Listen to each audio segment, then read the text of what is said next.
Hi, hello, and welcome to the Southbound Sports Show. I'm your host, Richie Leahy. Before we kick things off this week, I just want to say last week got cut off short. So if you're watching a live show, the hurricane weather, it hasn't really hit North Carolina, but I'll name names. AT&T service is god-awful. Any little bit of rain seems to kick my internet out. And it's been off and on for ever since last Tuesday, so almost a week, over a week now. So if we lose the show again, what we'll do, same as last week, I'll record it and go from there and put it up, and we'll try to piece it back together. Hopefully, it looks like most of the hurricanes got downgraded, which is great news, that we can go ahead and get over this hump and not have any of these issues, but we'll see what happens. So if you're looking at the topics list, it's kind of thin, and I just did it for that reason. I didn't want to put a bunch of topics in and have the internet go out. But we'll go ahead, go round of high tempo right now. If you guys want to give topics, Matt, you can kick it off this week. What did you see in the world of sports? Well, I just wanted to say, based off of some previous conversations that we had where I had to listen to how Florida State does not produce good NFL talent, the number 2 running back in the NFL in all-purpose yards or in rushing yards is Mr. Dalvin Cook, rookie Seminole there for the Vikings, tearing it up. So give a little bit of love to Dalvin Cook, picking it up in his first game. 1 week, only 1 week, but go ahead. And also, for the record, Tom Brady is the lowest rated quarterback at the end of the first week. So there's that to be said. Well, Matt, we can't be producing top quarterbacks every year. I mean, he's the greatest of all time. Cut him some slack. One ever. Yeah, ever. Greatest. Now, we had some other quarterbacks. Don't you remember? Alistair Bach. Greasy? Oh, yeah, because I have to listen to his loudmouth during every single college football game. Like anyone wants to listen to that love fest every week. And I have Let me go back and revisit my first time that I went to Michigan. No, it's terrible. Get him off the air. There should be a ban. And I would go as far as if you should not be allowed to call any game that involves your own alma mater. Well, I'll tell you this, because you were saying about how prestigious Notre Dame was. If you think Notre Dame was such a good school, wouldn't you think they would have other alums so knowledgeable in football that they would be calling games? The only one I could think of is who? Greeny? That's his son. I don't even know if the old man played there. But who else? I mean, you got a lot of Michigan guys right there in the booth. You have Desmond, Rich Eisen, Adam Schefter. We have basically the whole basketball squad. You got the Fab Five. You have Jalen Rose down there. Chris Webber's on one of the broadcasts. I mean, they're everywhere. Of course Brian Grease is going to be in there hanging out with his dad. His dad went to Purdue. He could have talked about Purdue stuff, but of course he's not going to. Part of the family now, Matt. Well, I'd rather them just leave it at home because it's terrible. It's comforting to me. It's good to see. I saw the Big Ten Network hired Braylon Edwards. That's good. Get some more in there, because the more Michigan men around talking sports, I know they're knowledgeable. I know they know what they're talking about, Matt. They just don't know national championships. I do have a surprise coming up. I'm saving for the show, which is very topical and very classy. And national championships. Of course Brian Greasy does. He was a quarterback of the national championship team. Oh, yeah. They couldn't even outright win it. They had to have the voters give it to him in the AP. Give it to him. You don't lose it when you're undefeated, Matt. You hand it to him. They handed it to him. They said, here, you haven't won since 1950, so here's one. We'll just serve it up. You don't even have to earn it. We'll just give it to you. We can say participation trophies that year. I think Nebraska got the participation trophy because if you look at common opponents, we definitely were a better team. We didn't go to overtime with whoever they went, Missouri or Colorado.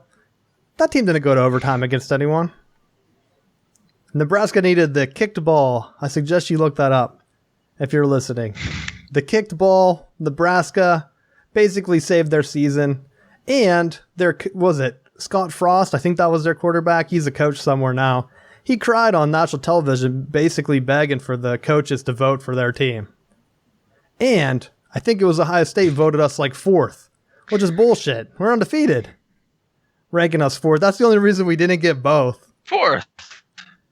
Fourth, because that was a rightful place. No way. They just handed out participation trophies for everyone that gets to do whatever they want. Of course. You sound as mad as Peyton Manning Everyone got a when trophy. Charles Woodson was winning that all Heisman. Had a national championship team. We'll see this year. It's going to be a good game. Go ahead, Rick. You can tell us your high tempo. That wasn't high tempo at all. Very off topic. Mine is actually the Indians. They are now winning 19 games straight, so they're going for the record that was set by the Moneyball team. That was 20 games straight, so that is the thing. So right now they were winning in the game today, so win 2 more and they got the record. So kudos to the Indians making a run at the right time, and trying to lock up a playoff spot too in the meantime. But good luck to the Indians this year. They still got pretty much about the same roster as last year coming into the games, and they have additions like Jay Bruce that can help them out. So especially when they needed that bench hitter or the outfielder to help them out. So, and hopefully Bradley Zimmer will be back, but looks like he's done for the regular season, but could be back for the playoff run. So, and I'll add on to that because that was part of what I was going to bring in. The one of a local Cleveland business, and I'm going to botch this delivery because I don't know what the hell I'm talking about. But a local Cleveland business selling windows gave one of those sales out that if the Indians won 15 games in a row, that you would get your windows free if you bought it within a certain time frame, sometime over the season. And of course, whenever they hit that 15 game, people got $1.7 million or something like that free windows. So I thought that was pretty cool because you always see those deals advertised on like, "Are crazy, we're going out of business, we're out of our mind" sales. And then someone finally hit the jackpot on that one. And on a side note, I saw the business owner who took out the advertising for it. He said that the insurance policy cost him $75,000, which seems like a good investment now because he would have been out $1 million something. So pretty crazy. Insurance policy is pretty high of a gamble for a 15-game win streak. I can only imagine how many businesses tried something like that and didn't have the insurance policy and then had to go bankrupt or something. But yeah, Indians definitely on a hot streak. On the other side of that, the Dodgers. We haven't talked MLB for a while. It's not one of my big topics, but I have no idea what is going on with the Dodgers.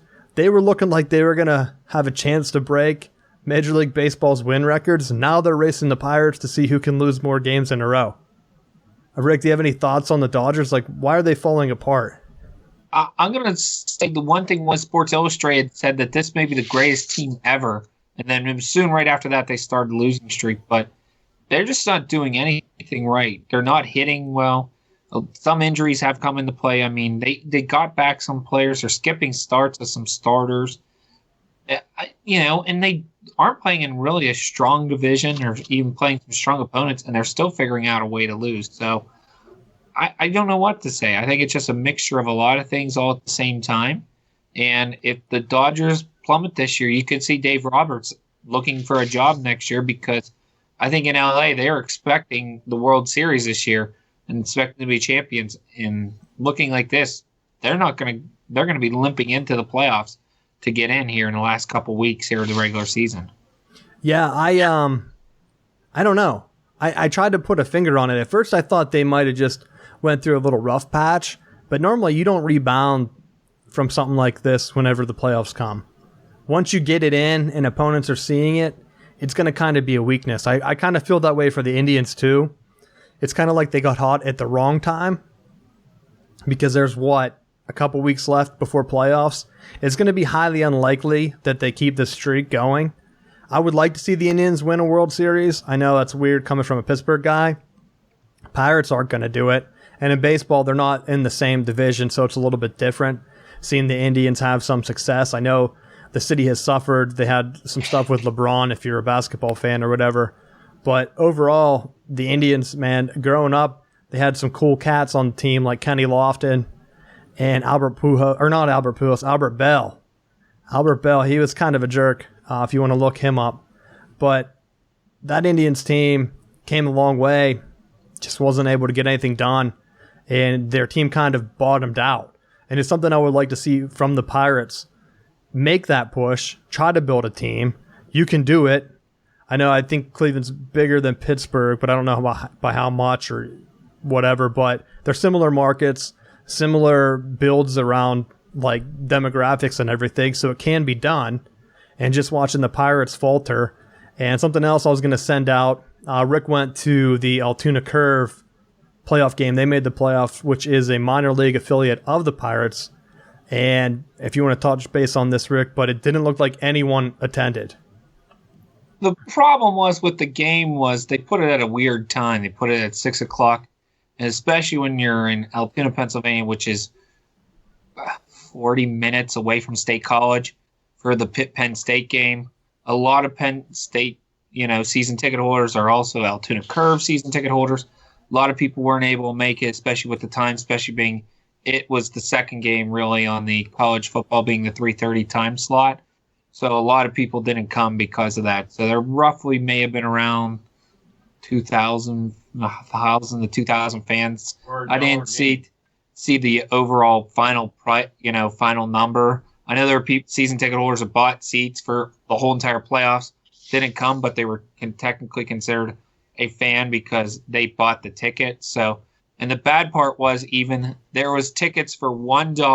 $1. You could have bought a playoff ticket in AA baseball for $1, got a bleacher seat, and still weren't even. I think there were about 12 people I saw in the bleacher seat. So it was just an unfortunate time. That I think the time issue, that day issue, because you had to play that game in the Eastern League. There was always a rain out in the series, so it was just kind of a mixture of things as well. I would have rather seen him play the game at 11 o'clock. That way fans could have made it to both games and seen more, and you may have seen more people at the game. Or waited a little bit longer, played at 7:30 or something along those lines. So, but they still won. Altoona advanced, and tonight, currently going underway, is game number 1 in the Eastern League AA championship series against Trenton Thunder, which is the Yankees affiliate. Well, that's good. At least there's some type of depth in the minor leagues for the Pirates whenever you're looking in the grand scheme of things. I know you mentioned the unfortunate time slot there with college football. It was a big game between Pitt and Penn State, which we're going to get to. But first, we're going to go ahead and slide into the NFL. And basically, week 1 started. Some crazy things happened. I'll give my thoughts and you guys can go around. The Steelers won. I expected it. They didn't look too good, though, doing it. It's kind of like they seemed a little bit out of sorts. I know Le'Veon Bell, it seemed like, I think I talked about on the show a little bit, it seemed like he was a little bit out of sync. And, of course, that's expected whenever you don't show up for any of the training camp or preseason. I would have liked to see him come back, just practice. I know they're notoriously, the Steelers have hard practices and players complain or whatever that they're getting hit the whole time and it wears on your body, and that's why he wanted to take off. But at least go and get game reps with your quarterback that last week. I was very surprised that he didn't try to come back for that last preseason game. I think right after I talked about it on the show here, he tweeted out his return date. It doesn't help him. Luckily, they had the Browns week 1. And it was on the road, so it was good to get that because NFL road games are hard to come by. And I know rival people always overlook the Browns because they usually don't beat the Steelers. But it's good to go on the road, get that first win, and just take off. Now, the other thing that I wanted to mention outside the Steelers was the Tampa Bay game got rained out due to the hurricane. Tampa Bay and the Miami Dolphins. So their players, they have to be hurting because now they're going to have no rest. I think they're playing, I don't know when they pushed it back, but they had Week 11. Yeah, did they both have bye weeks that week? Both had bye. Yeah, so they pushed the game back. Now they get no rest. And you're going to play next week against teams that have played a full game, basically are better conditioned now, are used to the game speed, and you're coming not having any game for a week. It's like they're going to be so out of sync. I don't know what the lines are for their games or who they're playing. I'll have to bring it up, but that's two teams that I would look at, the Buccaneers and the Dolphins. They didn't play. They're going to be a little bit out of sorts. And it's going to be the same thing I'll mention it in college football because Florida State's having the same issue. I think their game's canceled and they moved another game back. So their next game is against NC State, which isn't good. You can't give college kids 3 weeks off to get ready for a game, and that's just some side effects of the Hurricanes. But I'll let you guys go. What were your thoughts on the NFL this weekend? We'll get back into that college football stuff in a little bit. Matt, you can go first. I watched in the Steelers game. The two things that jumped out is, number one, they played Tomlin-era Steelers football. They committed a bunch of unnecessary penalties throughout the course of the game. It was sloppy. You saw errant throws, which I really thought were timing issues because Le'Veon Bell missed the amount of time that he did. So in the passing game, it just looked like there were times where Ben was expecting him in another spot and he just wasn't hitting him. The other thing that I thought was kind of interesting is that Cleveland was missing their number one overall pick, Myles Garrett. And I think, later in the year when they play again, that may be another matchup down the road if Cleveland's progressing in a way that it seemed like they weren't the same old Browns that Pittsburgh rolls over a 40-point win. They were relatively competitive at times and kept the game close. It wasn't your typical blowout. So I think they still could be a team, like I'd said before, that could be on the up and up this year. And I think a lot of that just depends on, how if they can keep themselves healthy. Rick, what are your thoughts on the weekend? Yeah, and I really have 5 points. And you guys have already mentioned it. The Steelers barely beating the Browns. Browns look like a team that's improving. Pats lose to the Chiefs on Thursday night. The Pats look bad and out of sync. They lose 2 wide receivers, and they lost Edelman already, and they lost Amendola now. So that's going to hurt them. So we talked trash a little bit on the Matthew Stafford contract, but he went big here in his first game, beating the Cardinals.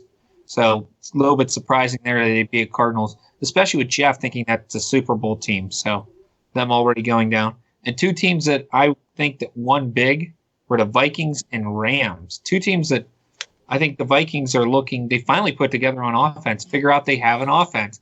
Looking confused. I know. You want to talk about Cook? Where would you have heard about the Rams playing well this year? I don't know. Where that before? Now, I'll be honest. I was waiting for you to bring that up as your point that you were right on the Rams, because the Rams looked awesome, and I wasn't. That touchdown, LaMarcus Joyner, Florida State product in the secondary, pick 6, 30-yard interception return. I wasn't even going to bring that game up because I don't know if that game was a fluke or if they're actually that good.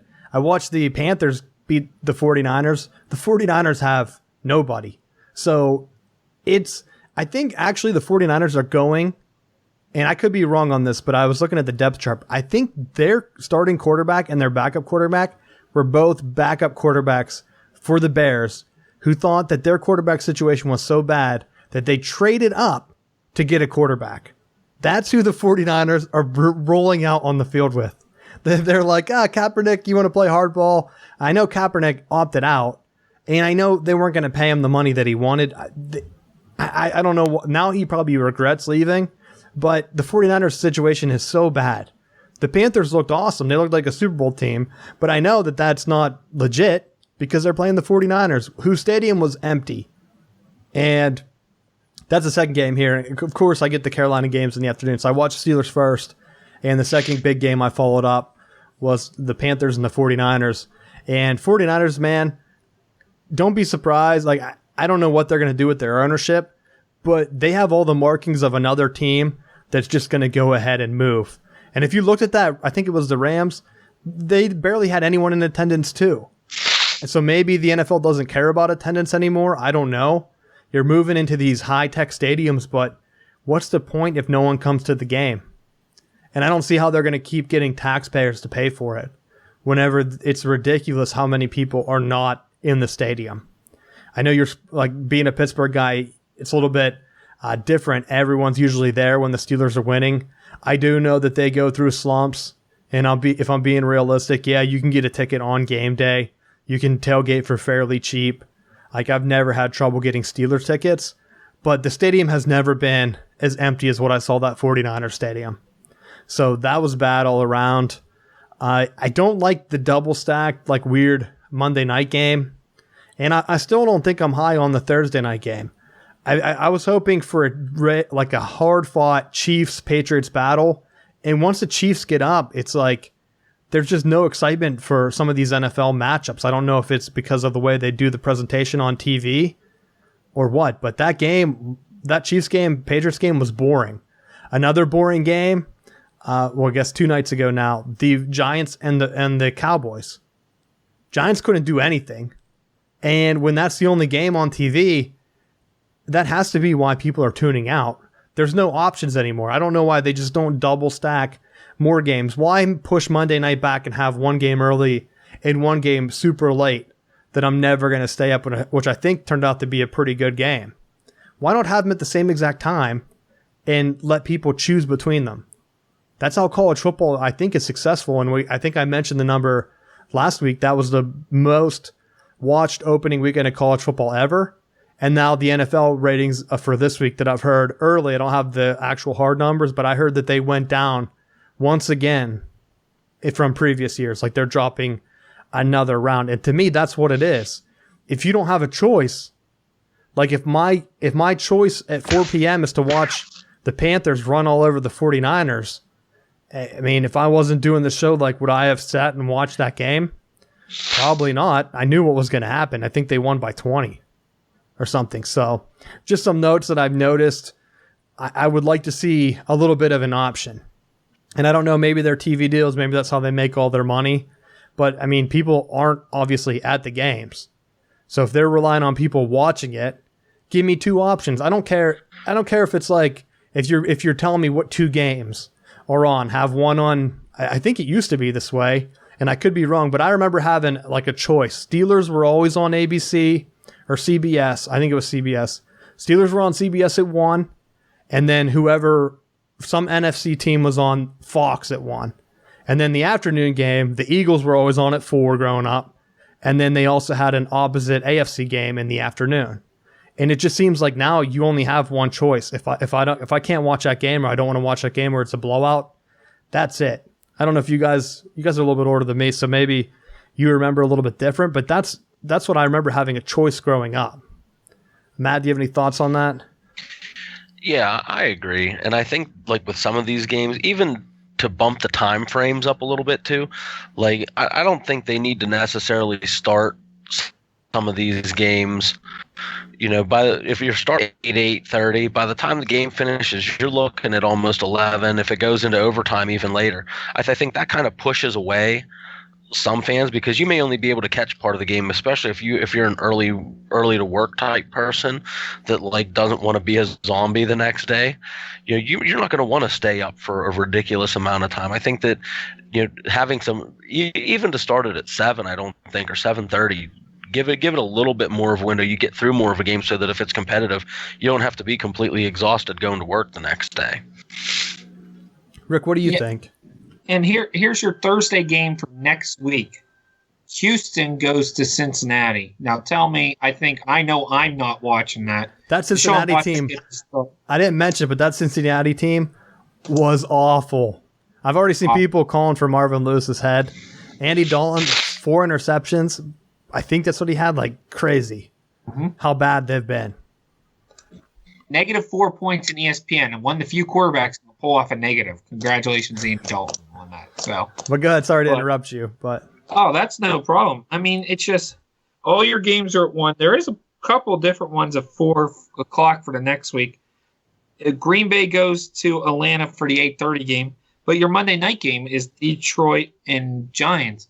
I think if you're going to have these solo games, they got to be a marquee matchup, not Houston goes to Bengals. I mean, it's just, I think that's the part where I'm disappointed. I'm like, I'm already knowing what I'm not doing on Thursday night.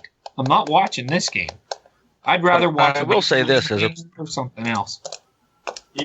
As a person who's had Andy Dalton as his fantasy quarterback and different Bengals players, just because he laid an egg this week doesn't mean that next week he's going to throw 5 touchdown passes and like 400 yards passing. He's just like so bipolar that from week to week you don't know what you're getting. So that could be one reason to turn into the game. Breaking up a bit there, Matt. He could set the world on fire, or he could burn it down on his own. Yeah. All right. Is that any better? We'll see. I'll cut in here. But yeah, I think when you're looking at the games here, like, yeah, if you have two teams, they probably expected the Bengals to be decent. I think we had them in our picks decent. I'm going to send those out. I've been waiting for the first week to kind of go over. And then, of course, I had some internet snags. But I'll be sending out our final division images soon. And looking at them, like some of the teams, like the Texans, looked like they couldn't do anything. And Bill O'Brien's supposed to be a quarterback coach. He was a quarterback coach at Penn State with Christian Hackenberg. And just seeing how Hackenberg regressed, people were saying that it was a talent drop around him. Maybe it wasn't a talent drop around him. Maybe Bill O'Brien just isn't a good quarterback coach, because the Texans look like they were a hot mess. So yeah, that Thursday night game is going to be awful. And like you were saying, Matt, stagger it. I like how college football on Saturday, and I know I'm not going to start talking games yet, but on Saturday night, there were like 3 or 4 games between ranked teams at night. I think one started at 7, one started at 7:30, and then I think 2 of them started at 8 p.m. Now, with them being staggered by even like a half an hour, or they could do a full hour. Like if you want to start a game at 8:30, start a game at 8:30, but also start another game at 8 or 7:30. That game's going to finish first. If that's a great game, people, yeah, of course they're going to switch channels. They might pop to the other channel, and then you come back for the finish of the late game. Like that Saturday night for college football pretty much was an awesome setup. I know it's kind of luck in college football when they're doing scheduling. In NFL, you don't have that many teams.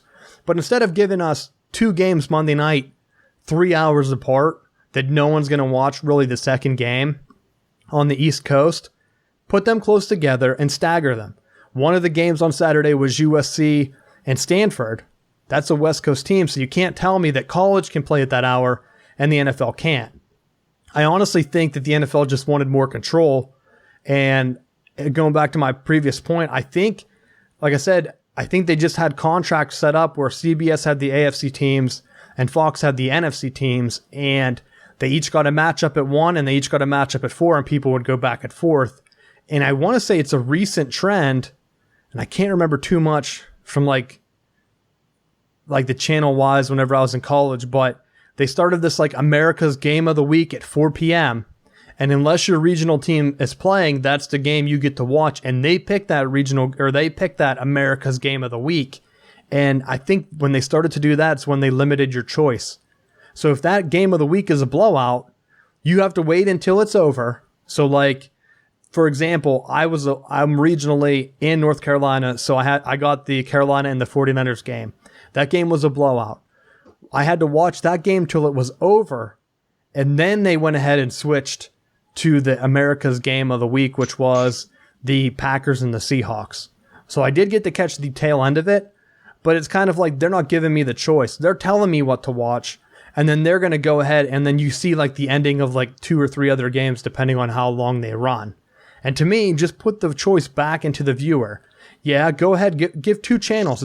I mean, you don't have that many teams, so it's not going to be like college football where you have 5 different games on to choose from, where one of them is always going to be good. But for the most part, NFL games are relatively close. Give me 2 games. I know they're never going to do it on Thursday, and I think that's why Thursday is not going to be successful. You're not going to tune in to see teams with losing records. You're going to tune out whenever the Patriots are down by 20 points or 14 points. I don't even know what that game ended up. But you could clearly tell that game was over. And I know a lot of people, they're not going to turn off the Patriots. But if that was some other team, definitely turn that off. So I just don't know what they're going to do. But it's going to be something to watch throughout the year.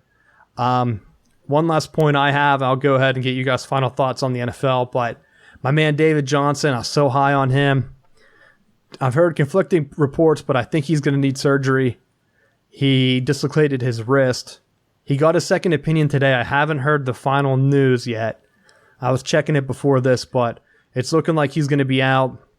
I've heard some people... 3 months. Yeah, I've heard some people say 12 weeks, which is about 3 months, and pretty much kills fantasy playoffs. He could come back in the middle. But my team tied because he was out. If he wouldn't have fumbled that last ball or whatever, Man, what could have been a dream season, but I hope he gets better. I don't think there were any other major injuries that around the league. Nothing that I remember reading that I saw, but a couple quarterback battles to keep an eye on. Deshaun Watson did come in. I think Andrew Luck is out again. I think that was an injury that's been plaguing him all preseason, though, so that's nothing new. I honestly think that the Colts are going to start Brissett from NC State as starting quarterback, which gives NC State 4 starting quarterbacks this week in the NFL. Because I want to say Mike Glennon is starting with the Bears, Phillip Rivers with the Chargers, Brissett with the Colts, and Russell Wilson with the Seahawks. So that's the most of any college. I think they said it's more than double the other colleges, which I don't even know what other college would have 2. Florida State, do they still have 2 in the league? I know Winston at Tampa Bay. Yeah, E.J. Manuel's backing up Carr in Oakland. Yeah, but he's not going to start. I wonder who the other starters. They did say one team had 2, but of course the report didn't tell you what the other college was. So I don't know off the top of my head. And I know some people claim Russell Wilson with Wisconsin, but he definitely got his degree at NC State. So I'm surprised that he claims Wisconsin a bunch of times, but he should definitely claim NC State if he's going to go ahead. Like, I don't see any problem with NC State pushing that graphic out, saying that they have 4 starting quarterbacks this week. That's pretty much it for my notes on the NFL. Matt, you have any closing thoughts?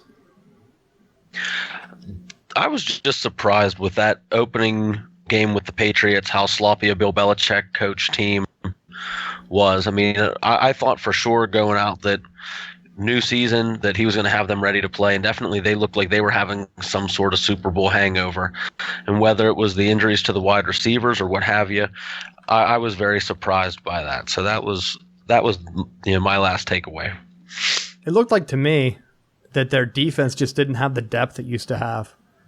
And I don't know if that's something like that will come throughout the year. But yeah, you're right. They did look like they were out of sorts a good bit on defense to me.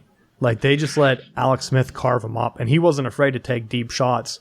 I mean, from a coaching perspective, I don't know if you saw, like, they were running back cross routes out of the background, like wheel routes, wide open. And like the Patriots, they used to shut those down. So they had a lot of schemes that were just running wild, and it just looked like miscommunication. Had a couple people like crossing routes. Alex Smith's able to find the open guy, and they look good. I did see, was it Tyreek Hill? He was kind of gimped in that game, limping around. So that's something to keep an eye out because he's a speed burst for the Chiefs in a change of pace. I guess he's more of like a slot receiver than a running back. But if he's hurt, they definitely need him on the team. So something else to keep an eye on. Rick, do you have any other thoughts on the NFL? Speaking today to reporters, Bruce Arians did say David Johnson, he's going to be back by Christmas. So not even Thanksgiving. Christmas now. Well, if you're go ahead. At least the Cardinals are thinking they're going to be in the playoffs. Yep. And if you're thinking about having problems sleeping again, since I keep mentioning that, Thursday night again is another great week. Week 3, it's Rams versus 49ers. That'll keep you on the edge of your seat almost. And then week 4 is Chicago versus Green Bay. I mean, if you think about early sleeping, get the first quarter in, and you'll probably already know that Green Bay is going to beat Chicago. Congratulations, Chicago. You're in uniforms this year. See, I don't actually mind the Chicago and the Green Bay matchup. And I'll tell you why. Because that's a rivalry game. And the NFL, I mean, a couple years ago, the Seahawks 49ers, when the 49ers had already had their downfall after they pushed Harbaugh out, I remember that was a Thursday night game, and the 49ers came to play, even though a lot of their roster had turnovers. I think they ended up losing, but it was a game for most of it. So I don't mind them putting rivalry games on. I would actually like to see that more than some of the other random matchups. Like Bengals, Texans, no, not interested. Put Bengals, Browns, I could possibly tune in for that. Ravens, Steelers, that's going to get people no matter how bad either of those teams are looking. People are going to tune in for rivalry games, and I think Bears, Packers, people will watch. Some of the other ones, I don't know. And yeah, if you get rid of that matchup, I don't know what you do. I know the players don't like it because they're on a short day rest. I know Tom Brady mentioned it after that loss to the Chiefs. He, in a couple different interviews, he said that he hates having the extra 3 days where he can't do anything to play another game. So like he hated that it was a Thursday game. If he would have lost on a Sunday, the routine's different. Your schedule's better. You don't recover. You don't go into kind of like that stale state with the extra 2 days. I know if anyone played high school football, you know what I'm talking about. Saturday, you're sore. You're taking a couple of days off. By Monday, you're getting into like stretching. You're getting your legs back under you. And then you have a set routine to build that back up. And it's basically a 7-day routine. And then you're ready to go on Friday.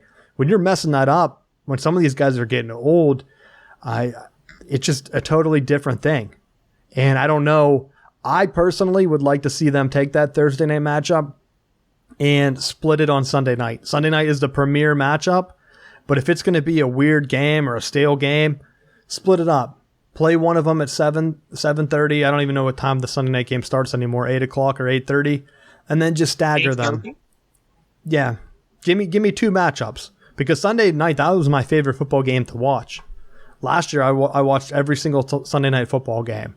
Because you put the kids to bed, if you're a family guy, if you're a dad, put your kids to bed, and then you can relax and watch some actual NFL football. And college is a little bit different, and I'll use that as a segue now into the college football. College football on Saturday, that was an awesome weekend. And I'll go ahead and just give my thoughts on it. I love the way, and again, I've talked about this at the beginning of the show for the NFL part. I love the way that the lineups kind of matched up. I think college made some tweaks where at this point in previous years, you never would have seen any interconference matchups. This opening week, that's all changed. Like teams are playing, the Big Ten never would have had Indiana and Ohio State play week 1 a few years ago. It's changed the dynamic. So now week 2, you're able to get Stanford, USC, which was a great matchup, and I was completely wrong on. USC looks like they could go either way to me. I watched a game. I went back and watched parts of the Western Michigan game. USC looked like 2 different teams out there. And that kind of scares me going forward if I'm a voter, because they played at the level of their competition. They knew Stanford was going to go ahead and come to play, and they were ready for that Stanford matchup. Western Michigan, not so much. And to be honest, I watched Western Michigan play Michigan State over the weekend, and Michigan State looked much more impressive against them. And I was very low on Michigan State. I thought they might have another similar year, 4 wins, whatever they had last year, 3 or 4 wins. That's what I was looking at. And watching them play Western Michigan, they outclassed them in every sense of the word. And USC had trouble keeping up with their receivers. Michigan State didn't have that at all. So it's clear that either Michigan State has some speed this year, which might get them back over the hump, or USC is just going to be playing to the level of their opponents, and they're going to have a roller coaster of a season. But either way, I'll say watch that USC team.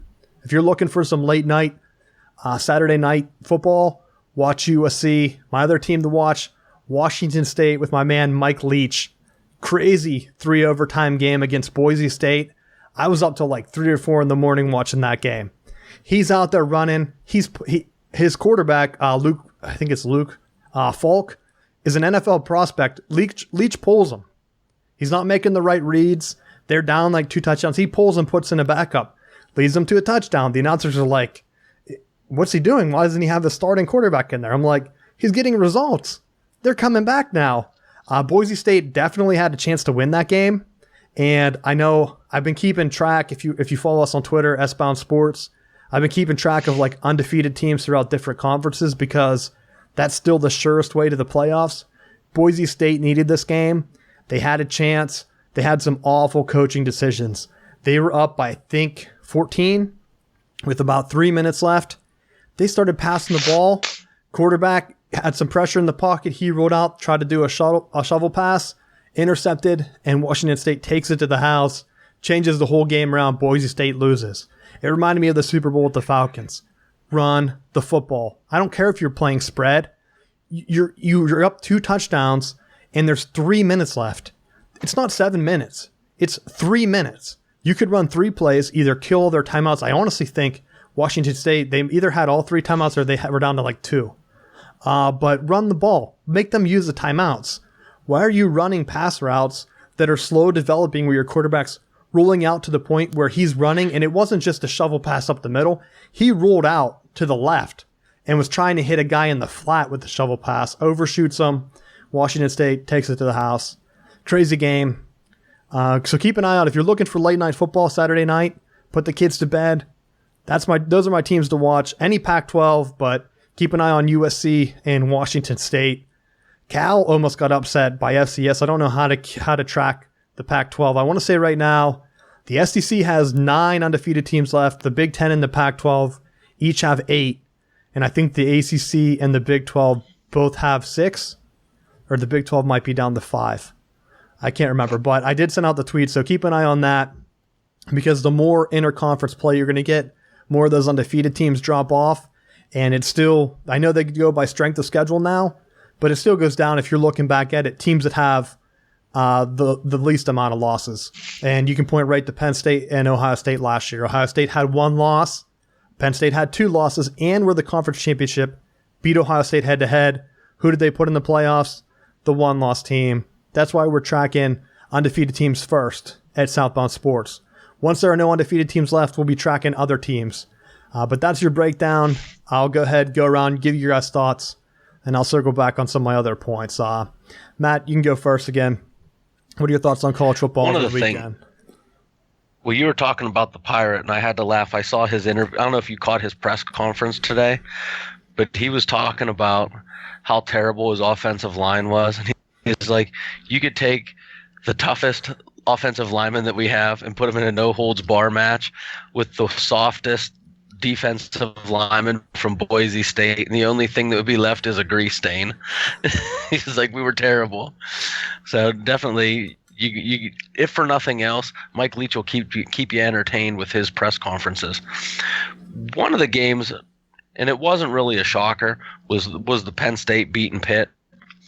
The thing that really surprised me, though, was the way James Franklin handled the press conference after the game. Soundly won 33-14 in a game that Penn State seems to blow off the rivalry with Pitt, that they think, like, it seems like people from Penn State kind of make the game less than what it's supposed to be or what it could be compared to other rivalry games. But Franklin said something along the lines of, well, for Pitt it was their Super Bowl victory last year, but for us it's the same as beating Akron. You know, if that really was the case, handle it with a little bit of class. Don't be such a prick and just, you know, say we won and move forward. Obviously there's something a little bit more to that game than what he's leading on, and it's easy to make those kind of comments when you're not having to face Pitt the following year. You know, when you're trying to demand a 2-for-1 home set instead of just, you know, every other year like most rivalries have it. It would be nice to be able to have that game played every year, because I think it is in this area, you know, West Central Pennsylvania, such a heavy rivalry and so many different people with strong opinions on it. The other game that really stood out to me was the Ohio State-Oklahoma game. I know to a lot of people with hiring Indiana's offensive coordinator that Ohio State was supposed to just come out guns a-blazing and set the world on fire. I really thought it was more of a coming out party for who was it, Lincoln Riley? Yeah. Is that their head coach now? You know, I thought he had a phenomenal game plan, and just the way that he was just picking apart Ohio State's defense. I thought that they had a well-executed game plan, and it showed with that 31-16 win. Rick, what are your thoughts? I'm going to kind of expand on that. I think Baker Mayfield needed to prove that he was an elite quarterback in college, and I think he has expectations of being an NFL pro. And I think this was one game that he could prove, is saying Ohio State gets guys drafted, Ohio State puts guys in the NFL with long careers. They needed the big win, and they got it. So they were one of the few upsets of ranked teams. I think only 2 ranked teams were beat this week. So I think they were one of the ranked teams that were beat. So kudos to them for winning. And I will say this for Pitt and Penn State. Penn State doesn't need Pitt. Pitt needs Penn State, but Penn State doesn't need Pitt. To sell tickets, Penn State right now has a waiting list for season ticket holders. They're selling out every game. Again, you may not see it in the stands. You may say, hey, there's a bunch of bleacher seats open. What the heck? Those seats are already sold. They already made the money. So Pitt can't sell out Heinz Field where the Steelers play. Steelers sell it out, or Pitt can't sell it out. That's the problem. Pitt can't sell it out unless they bring in Penn State. They brought in Notre Dame years ago. They brought in Nebraska about 5 or 6 years ago. They sold it out. And it was sold out more because of those fans coming in to sell it out and Pitt fans wanting to see the game. And I will say this. I looked on StubHub, actually, as we were talking. You could pick up most of the games for StubHub for Pitt season tickets for $15 to $20, $25, $35 if you want a really good seat. I mean, if you try doing that at Ohio State Pitt or Ohio State Penn State, Michigan, you're paying in the hundreds for some of those games. Pitt needs them. And I will agree with James Franklin. You got to think of every game as the same because just like we said, it matters about the wins and losses. It matters that you win the game, get it in the win column, and you still have 0 losses to keep it going. So, Penn State's got an easy matchup this week. They got Georgia State.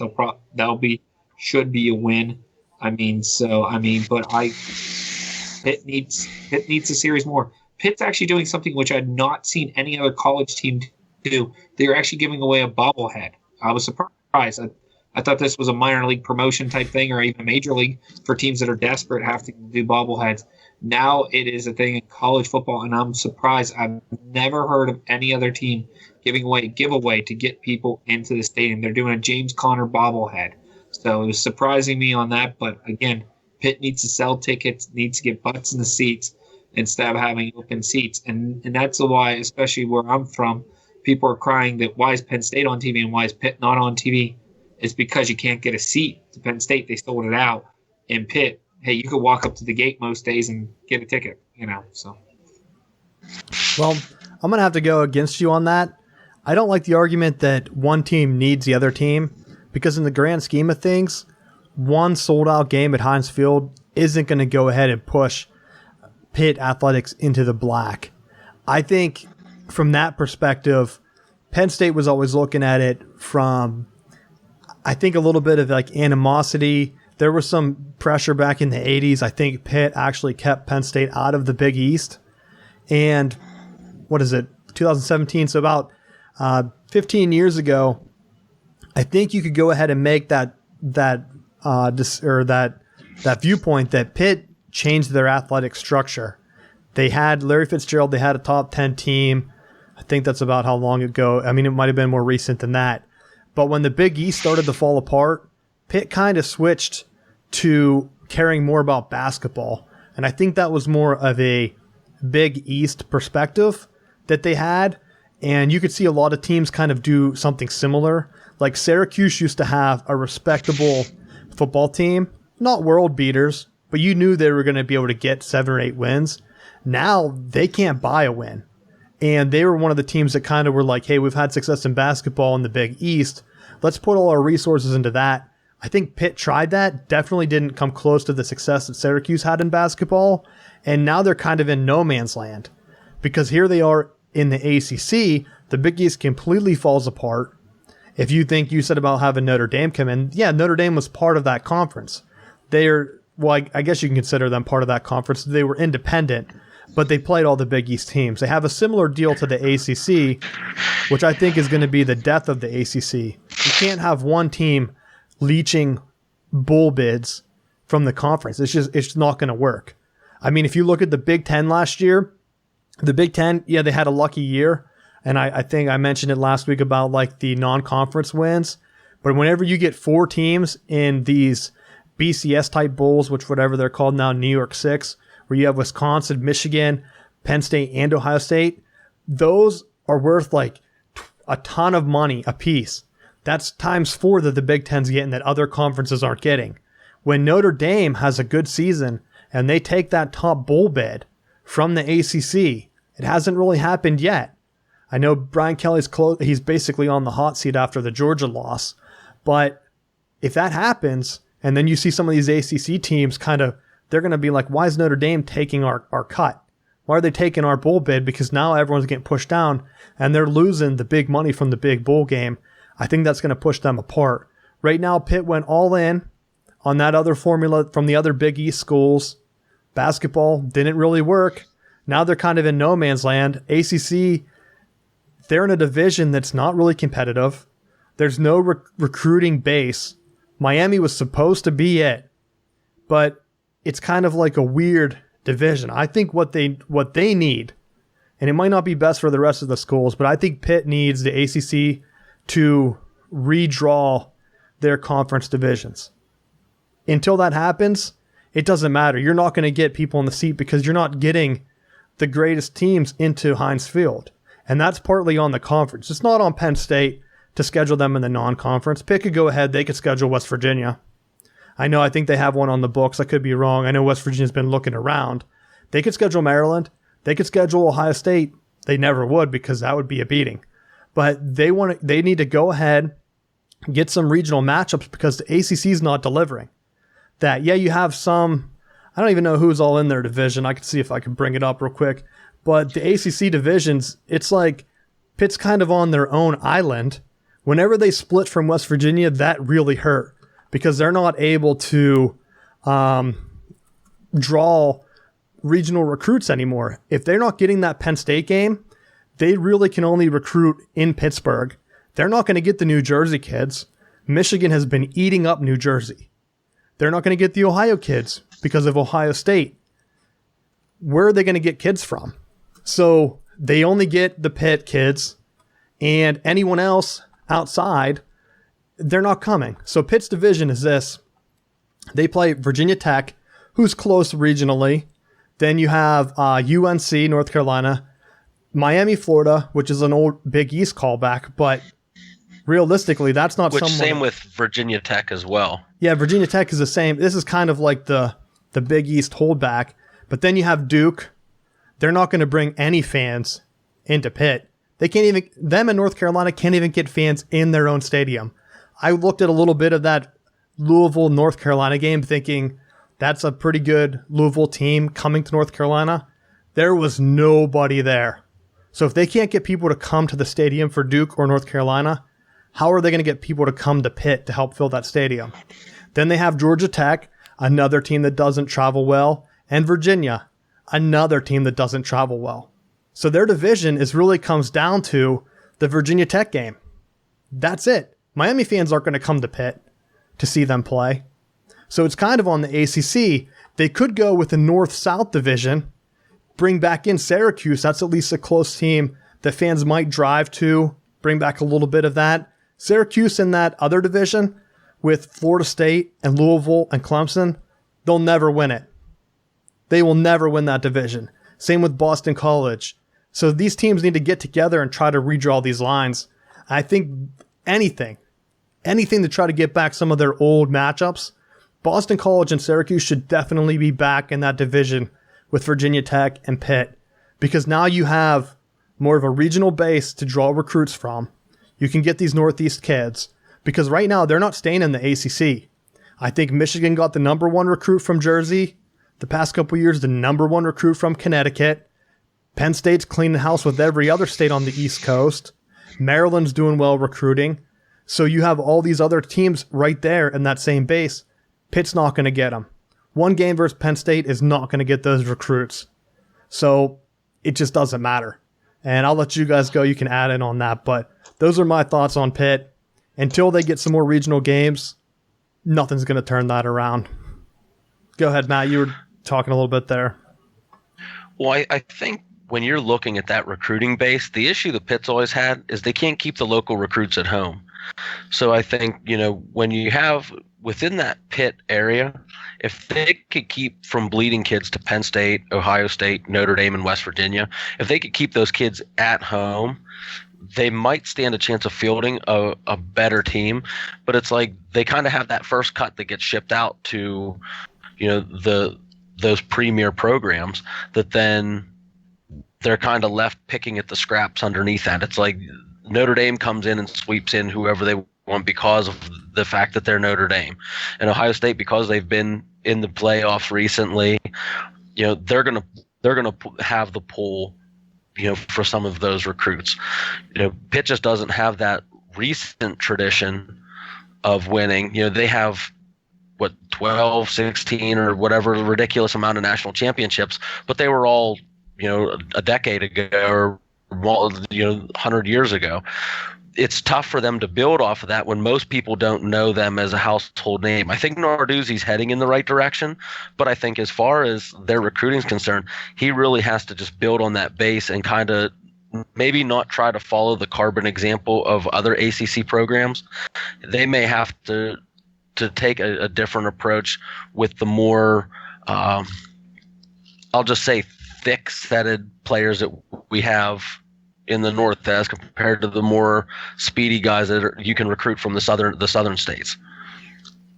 Well, I'll say with that, I know you said they're losing out on recruits, but I think those local recruits, they're getting sold, and I know this is a big factor, that they're going to stay close to home, and they're going to be games close enough to their home base that their parents can attend. And I think there were a lot of things back with the Rich Rod and the Brady Hoke years for Michigan, but one of the key factors of that was Michigan was playing in the West. They weren't able to pull in those Eastern recruit kids anymore like they are now from New Jersey because they couldn't sell them like, hey, if you're going to come to Michigan, you get to play at Iowa, you get to play at whatever. And I know it wasn't called the West. It was called like Legends or whatever, Leaders. But it's kind of like the same scenario Pitt's in right now. You get a recruit into their home, and you're a coach, and you're saying, hey, I'm a coach at any of those three schools, Michigan, Ohio State, or Penn State.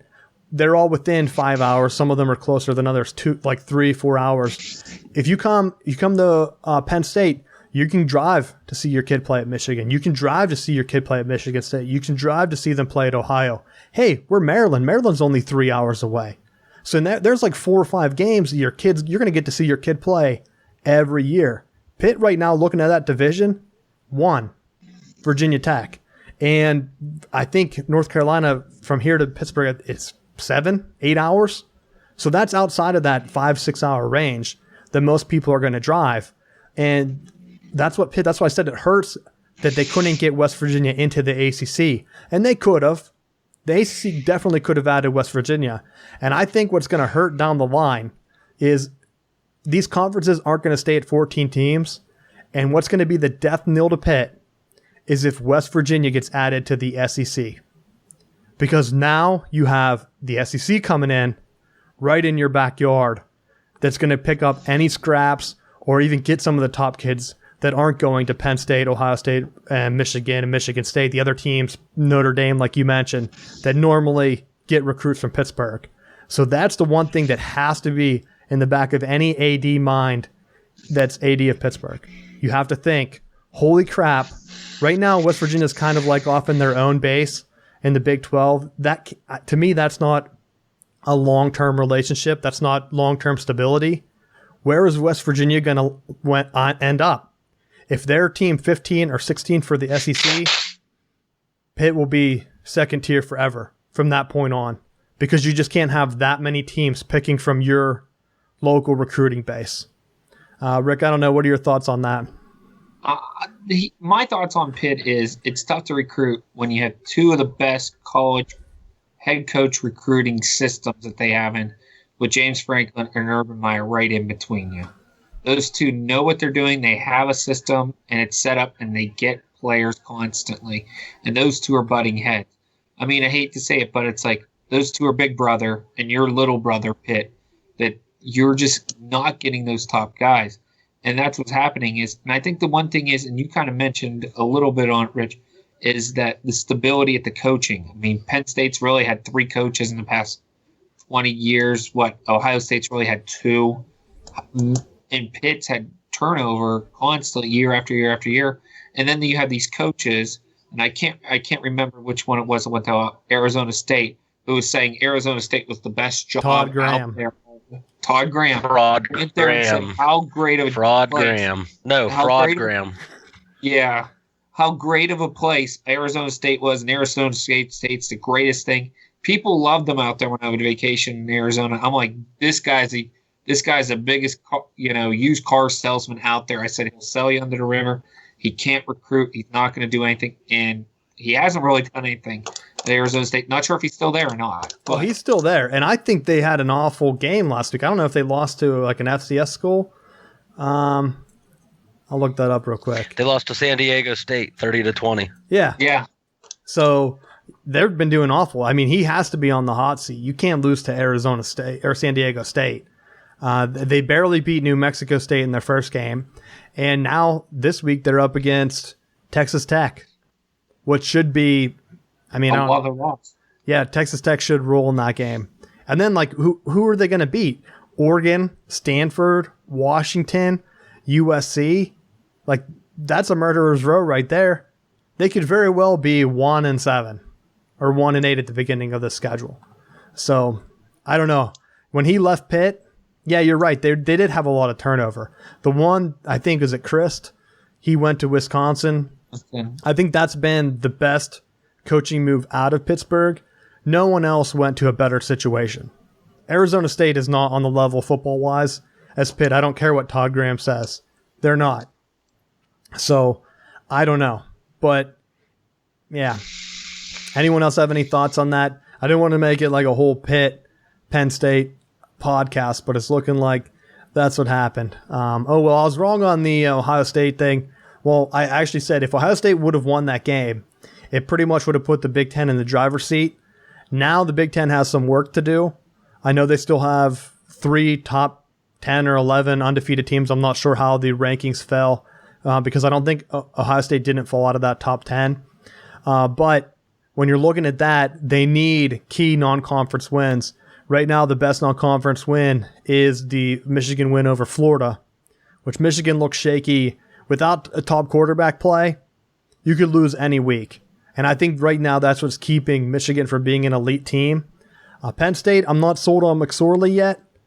He still makes some tough reads, and he just doesn't seem as accurate to me as other quarterbacks. I know some of his numbers might be inflated because he does a lot of drop-offs to the best player in college football right now, Saquon Barkley. Geez, I can't even say it. But Barkley catches a lot of balls out of the backfield, takes some great distance, which inflates his numbers.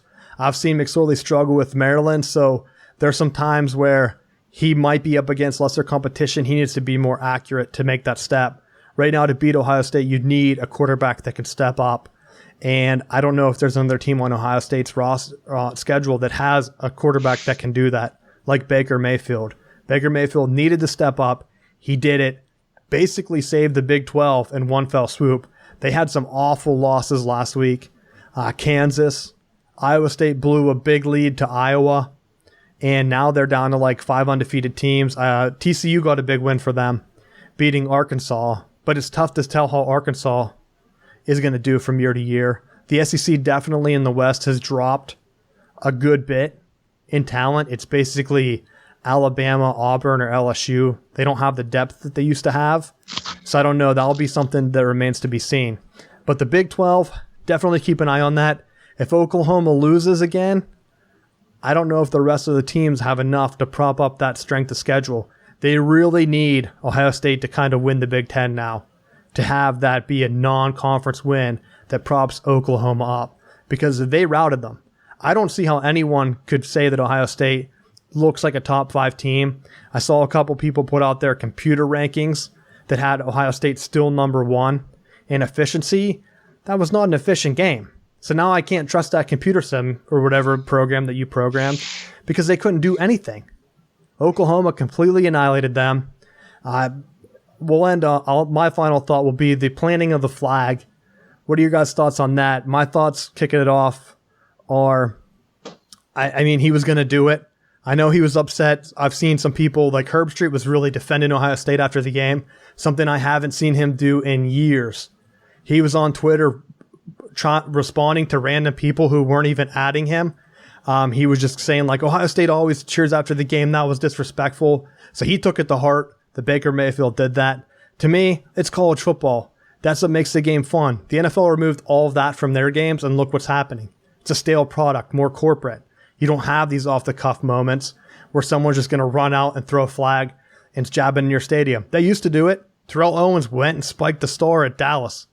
Would that happen in today's football game? Hell no. He'd be out for half the season. They'd be like, Terrell, sit this season out. You definitely can't be playing. They give 6-game suspensions for no reason, and then they let people who do way less or way more, commit more crimes and stuff, play with no repercussions at all. So I like that he did the flag thing. I would like to see more of that. It's college. Let the kids have some fun. Rick, what are your thoughts on that? If that was me, I wouldn't do it. But, I mean, do I disapprove of him doing it or anything? I may have waved the flag but not planted the flag because you never know what's going to happen again. Well, it was Especially turf. It was turf, so he didn't even get it in. That was what was embarrassing. So, yeah, I wouldn't have did that on second thought, realizing that I couldn't jam it in the ground. I'm going to look like an idiot. Yeah. But go ahead with your point. But I'm going to say, who knows? These two teams may face each other again, which wouldn't surprise me. They could face each other again in the playoff if everybody gets one loss or something crazy this year, which could happen. Everybody could have one loss. So I don't know if I would have done it just because who knows what's happening, and it's the early season. Who says Oklahoma doesn't blow the next two games? So, I mean, it's tough like that. I think next week we're going to see some more teams that are going to play some more non-conference games. So my focus is going to be more on what happens when we get in conference, especially some of these bigger teams that are going to have to play each other. So mine is more, let's see what happens in the next couple of weeks. Matt, what are your thoughts? I didn't mind it, but the thing that bothered me more was the fact that Oklahoma made him go back out and throw some half-hearted apology out there. I thought if you did it, you knew that you were doing it, people allowed you to go do that, ride it out. You know, stick to your guns. That was what your school, your coaches, everyone thought it was a good idea. Ride it out. Don't go and try to pretend that you're sorry and you didn't know what you were doing. There's no way. You knew what you were doing when you did it. Everyone was doubting Oklahoma and knocking, the Big 12 in their ability to compete with this Ohio State team, and they soundly defeated them. Celebrate. It's okay. I just hate that we feel like we have to be sorry for excelling and doing well.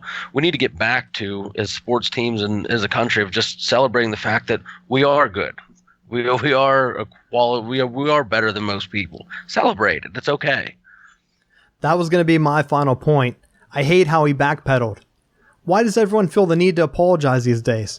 Stick to your guns. If you say something you mess up, okay. But yeah, don't apologize. You're in college. And that was premeditated. You talked trash all summer long about how you hated Ohio State singing their song in your stadium or whatever. Doesn't matter if Ohio State does that every game or whatever Herb Street was saying Saturday night. It offended people. Stick to your guns. Hey, you want people to know Oklahoma? You want voters to know? Backpedaling is not going to get people on your side. I'm sorry, it's just not. Everyone that seems to apologize kind of fades. Don't apologize. If you do it, do it. You had the flag. You kind of hesitated on the field like you didn't think you were going to. I watched the video a couple of times because I thought it was funny that you couldn't actually stick it in the turf. But stick to your guns. No need to apologize. It's football. It's fun. And now people are going to associate you with a griveling apology every time they think of you planting that flag. Bad move. Any final thoughts, guys? We'll go around one more time. Rick, any final thoughts? Herb Street went to Ohio State. Remember that. Oh, yeah. Matt, you have anything? Yeah, I'm actually a story that I picked up on. I meant to comment on it earlier. I'm really happy that at Texas A&M, Kevin Sumlin and his family are pressing charges against a letter that they received after the UCLA loss. A fan wrote a letter to his house that was extremely offensive, and his wife opened it. Keeping this in perspective, it's a game. I think some people get a little bit over the top with it and act as though their life is depending on whether these teams win or lose, and they're forgetting in the scheme of things that whether they're right or they're wrong, these coaches are people.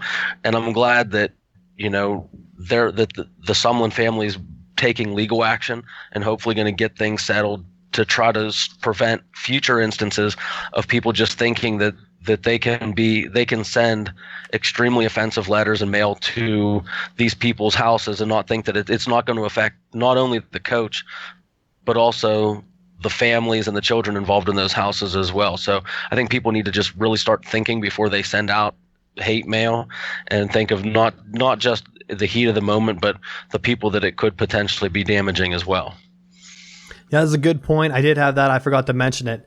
And you're right. It reminds me of a scene from Remember the Titans, where they throw like the brick and his kids are in the house. like that could happen. You're a family man.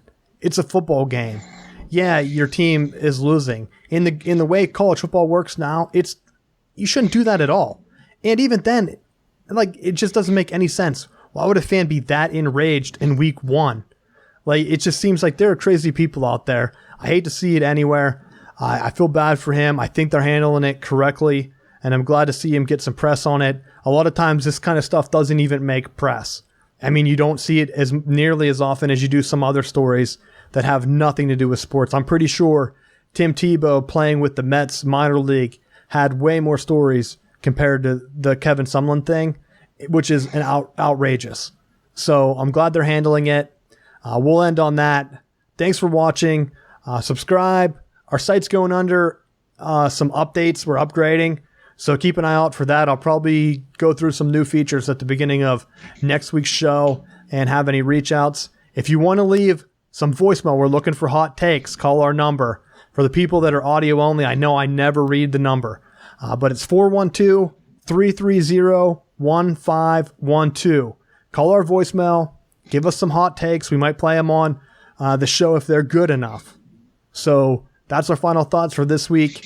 A lot of football, a lot of excitement, and I'm looking forward to some more games.